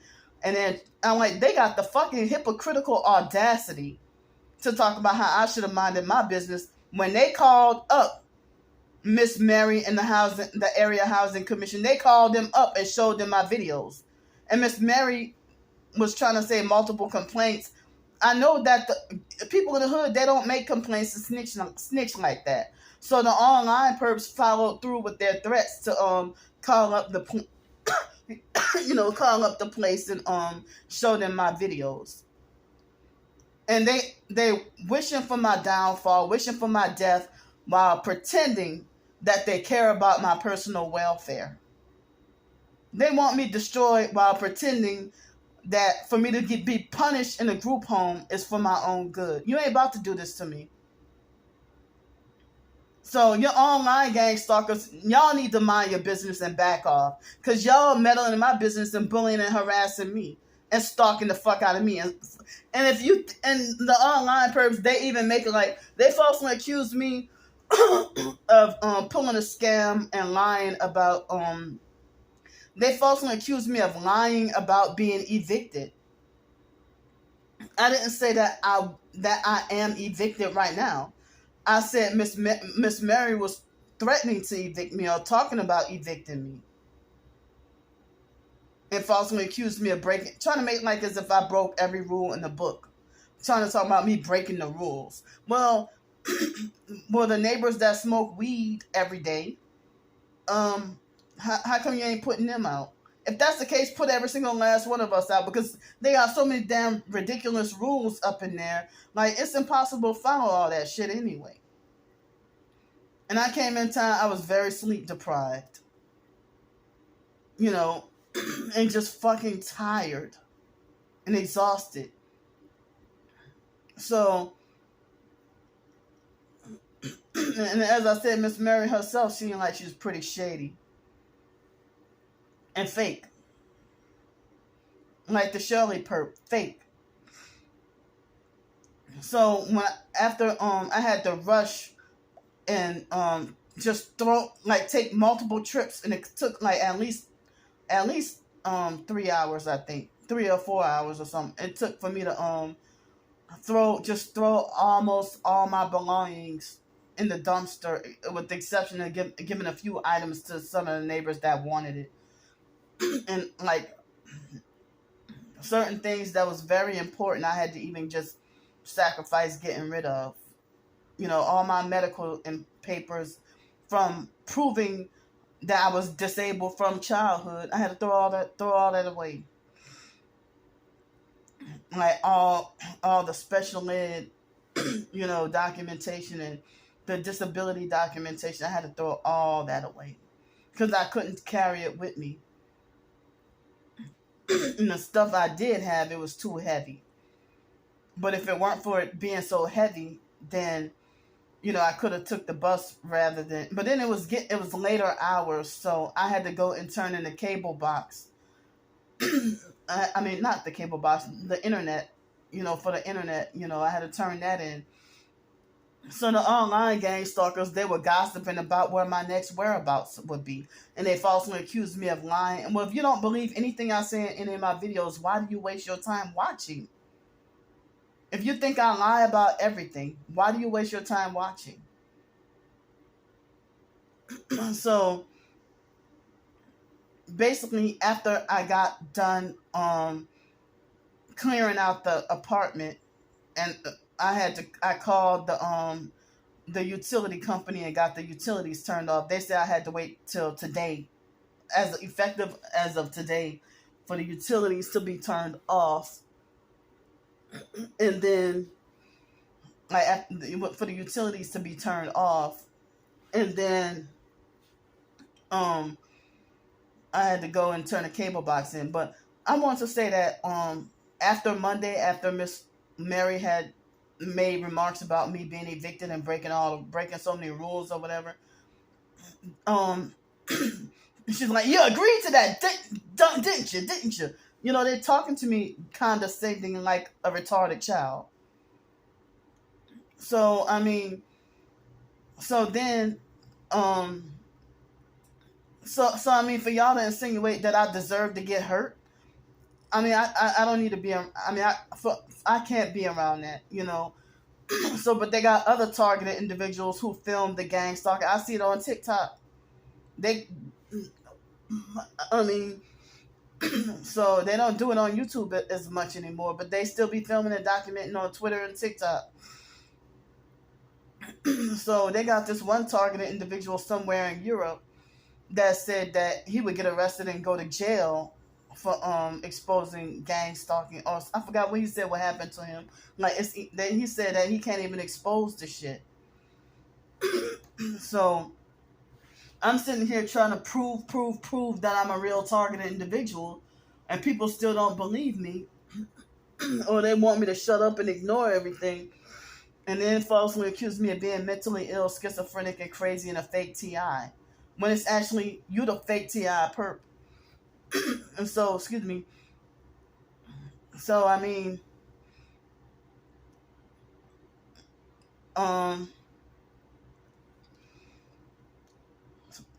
something else I needed to say. So yeah, I had to I want to say that early Tuesday morning, shortly before I woke up, I had a bad dream that and I think it was dream manipulation, that Miss Mary Starworth herself was perping with an Aaliyah t-shirt that had multiple Aaliyah pictures on her shirt. And I figured that there was the dream manipulation and gang stalking fucking with me really bad, you know. So if they were even contemplating evicting me though, and then suggest that it would be best for me to leave, or saying that I deserve to get hurt and all that, or I deserve for bad things to happen, and they say you cannot be doing this, and then like that's the psych game that Miss Shirley was trying to say. You can't be doing this, you can't be doing that. And then when it comes, I'm like, well, they doing this to me. I'm like, oh, well, she can do whatever she wants, or they can do whatever they want. So I mean, so of course, because you couldn't manipulate me with your mind games and stuff. So that's when you get frustrated and say, like, they had narcissistic abusers that were abusive narcissistic gang stalkers at the homeless shelter in New York. When I would try to question or outsmart them, or I see what the games that they're trying to play, and then they say, into this conversation, I'm not going to go around in circles and circles with you, and that's freaking triggering. Into this conversation, I'm not going to go around in circles and circles with you. Family and anybody associated with the abusive, narcissistic, fake mental health system. So the system has failed me. I mean, not only me, but I'm pretty sure many people with disabilities were failed by the system and left hanging. And they're not even, the system is there for the illusion of helping. But I mean, I don't think that people on low income that are disabled should live in a dangerous hood environment. And it's very hard to get into places that are low income and disabled. And even those places, like Johnson Lake's apartments, it'd be dangerous. It'd be dangerous over there too. or other low income disabled facilities, it be placed in the hood, or they're not putting the rich affluent areas or anything. So, excuse me. So, like, I didn't know that was the same vehicle of perps. So when I saw the daughter, I didn't know, and she threatened me. And I mean, that the daughter of that lady that dropped Whitney off, and the daughter threatened to bash my head or do something. She threatened me too. And so I was walking to turn my keys in, and the mom with the purple hair, she followed me. The one who threatened me earlier, she followed me. She followed me to the office by Miss Ross's office. She followed me and was this close to putting her hands on me. And Miss Ross came out just in the nick of time. I don't know what that lady would have done. But the ghetto lady followed me. And she even threatened me in front of Miss Ross's face and said, ain't nobody, and she said, not everybody gonna spare you. I forgot what she was threatening to do to me. But then she said, because not everybody gonna spare you. Well, you shouldn't be gang stalking me, following me around.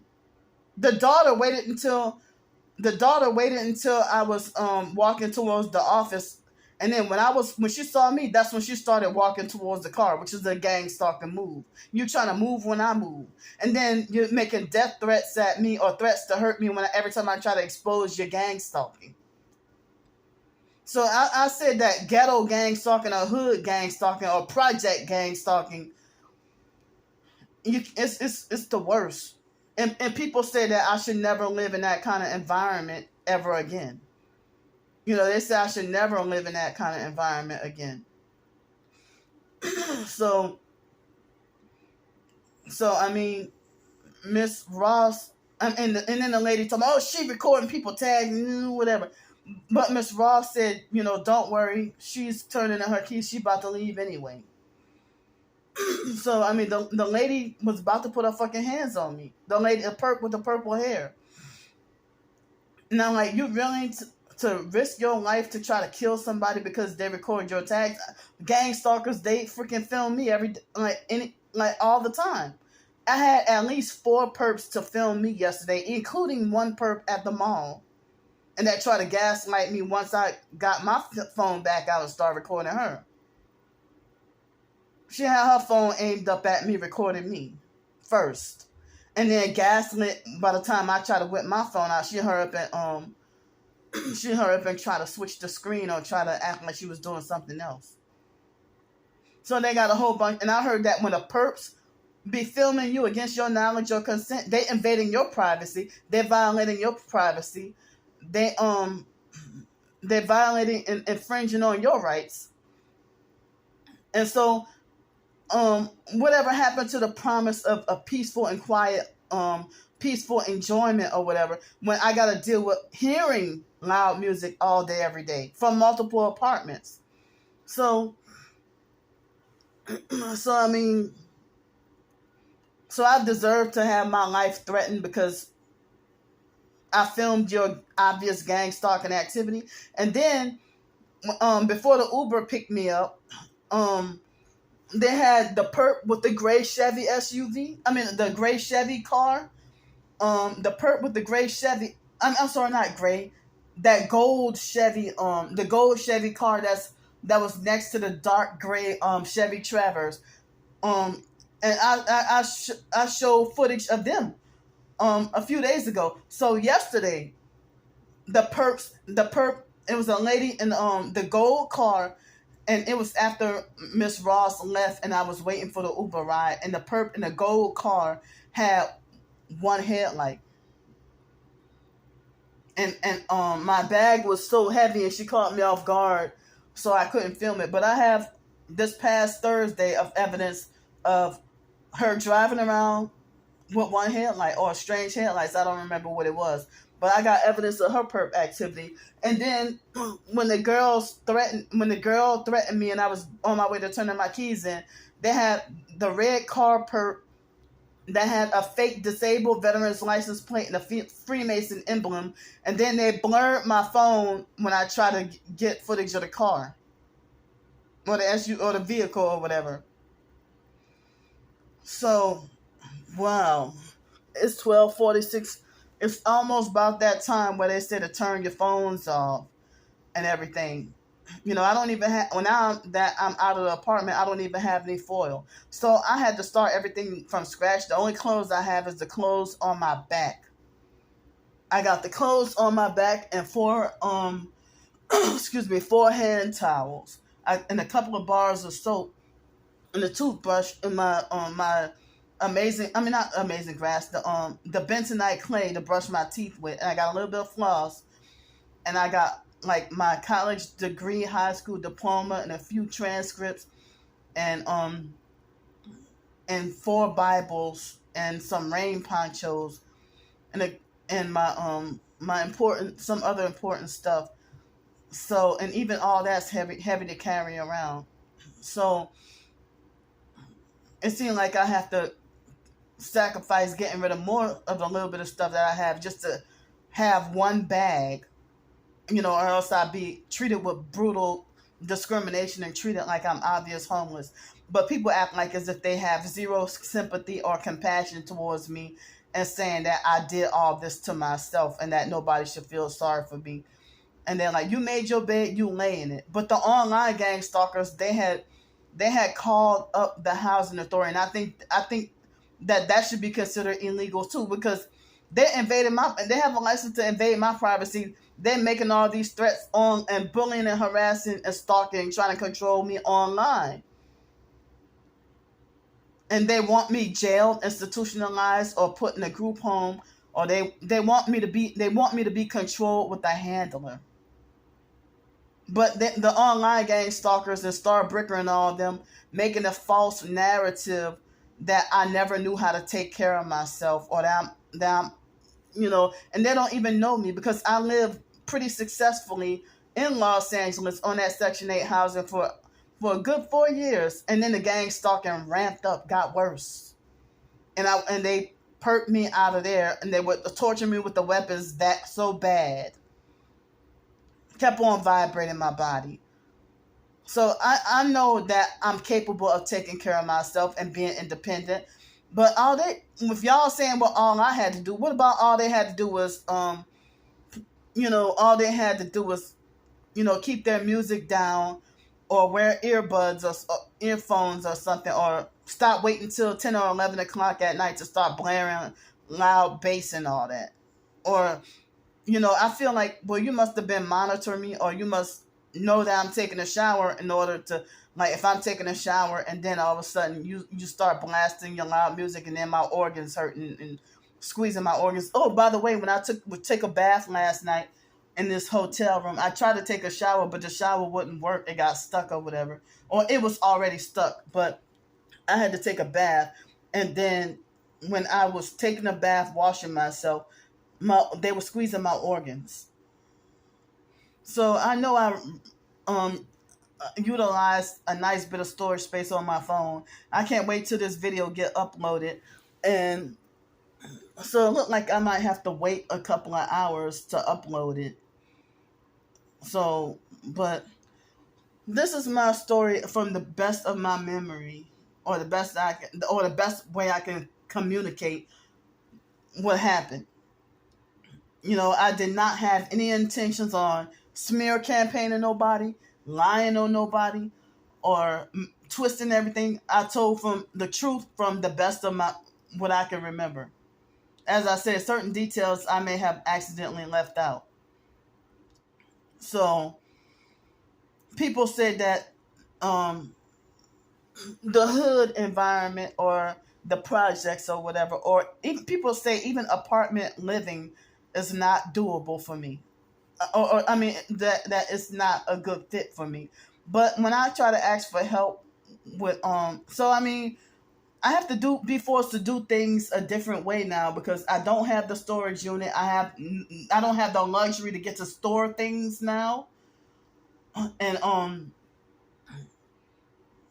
I don't have the luxury to get to store things, and I have less options of any places to sleep or be homeless on the streets. I don't have nowhere to take a shower. I'm gonna have to leave out of here tomorrow morning, out of this hotel tomorrow morning.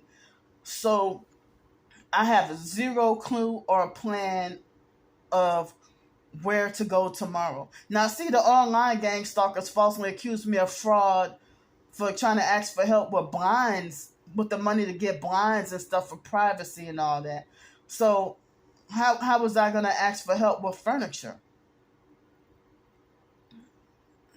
So, and I didn't really have nobody to help me or anything, you know. So it seemed like everything was done like for nothing. And the online perps were harassing me and talking about that, you know, hoping for me to go back to, thinking, you know, hoping that I would go back to Bloomington. But I can't go back to Bloomington. I heard that they were bragging about calling the place up in Bloomington and showing them my videos. And even the workers at the office in Bloomington, they were all manipulative perps. Like, they had this one lady, I can't remember her name, that would work in the morning, and she would play all kinds of psychological games and gaslight and be rude. And then they used to treat me like as if I get on their nerves. Oh, let me tell y'all this one thing. All right. One point in the meeting, they were trying to ask me about my family and stuff like that. And Miss Shirley, when I mentioned about my family being unsupportive and abusive and don't want me around, and she rolled her eyes like as if, gee, no wonder. Like as if I really am a bad person, a bad nuisance to society who deserved to be hated. That's how they made me really, really feel. And y'all don't even know me. You know? So they try to make like, oh, you can't expect anybody to work. You can't expect anybody to cater to your disability. And the foster mom used to say that too, but they were all abusive narcs and perps. Y'all sit there and created this situation for me. And I know that they were blasting music on purpose. And also, before I go, right before, I'm glad I remember this. They had these people that were in the building in front of us. I don't remember what number it was, but they confronted and asked me, you know, about what was going on. And they said that for me to be leaving and everything, they said it was very fucked up, and they were trying to convince me to stay. But I'm like, well, after all those threats made at me, I was forced to leave. I had no choice but to leave, and the police wouldn't do anything if I got shot dead.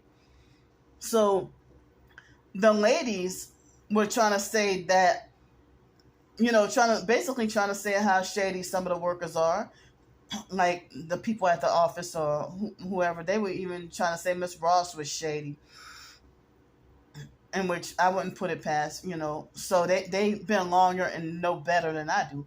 So they said that they said that it's a lie that Whitney was always peaceful, because they said that there were always police dealings with Whitney and the other neighbors. They even vouched for me and said that yes, those have always been problem, like in that whole row. And like where I was at, they always been problem neighbors. So Miss Mary probably strategically put me there by who they know to be problem neighbors, that know that they would be people who would harass and do shit on purpose to get me to complain. So those ladies took up for me, and I'm like, y'all some real hood ladies right there, because the real hood people would be the one who got your back, and they see the truth and they see through the shit. But the fake hood people, yeah, fake sellouts like Skank Shitney with the 666 kids, Whitney Dennis.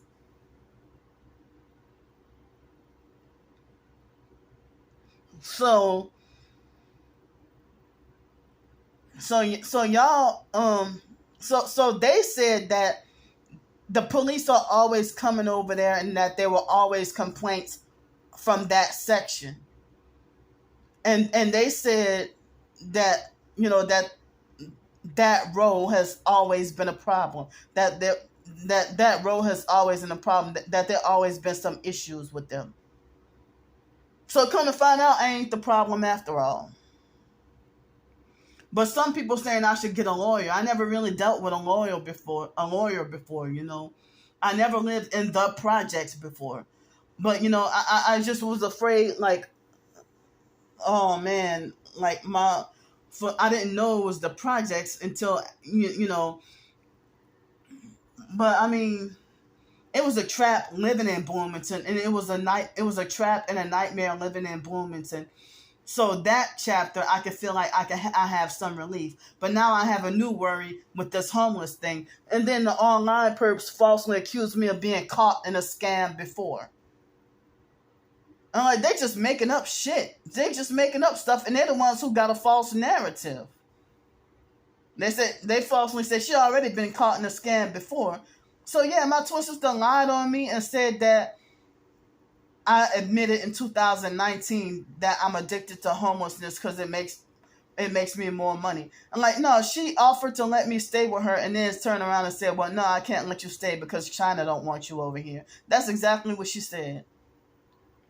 And I wasn't even asking for donations in 2019. It wasn't until 2020 after Alex ran me out of Pensacola and that what has started. So now I'm going to have no choice but to be going back to asking for donations. Like, basically, I don't have anywhere to go. For me to try to get a job, the perps sabotage that. For me to try to make a living from my writings, they sabotage that. For me to try to raise donations or try to raise funds to get a vehicle, the perps sabotage that. I don't even have a vehicle that I can live in. I'm like totally on the streets with no options, like nowhere to fucking go, nowhere to go. So my life was in danger, and they were gonna. So they didn't mind if I get shot and killed or if I got seriously hurt. And I'm sitting here just trying to stand up to being bullied and abused and ganged up on, by multiple people. So, I got more stuff to say, but I'm pretty sure, I don't know how much storage space on my phone I had used up, but I know I used up a lot of storage space on my phone. So, I'll see y'all later. Love y'all. Bye.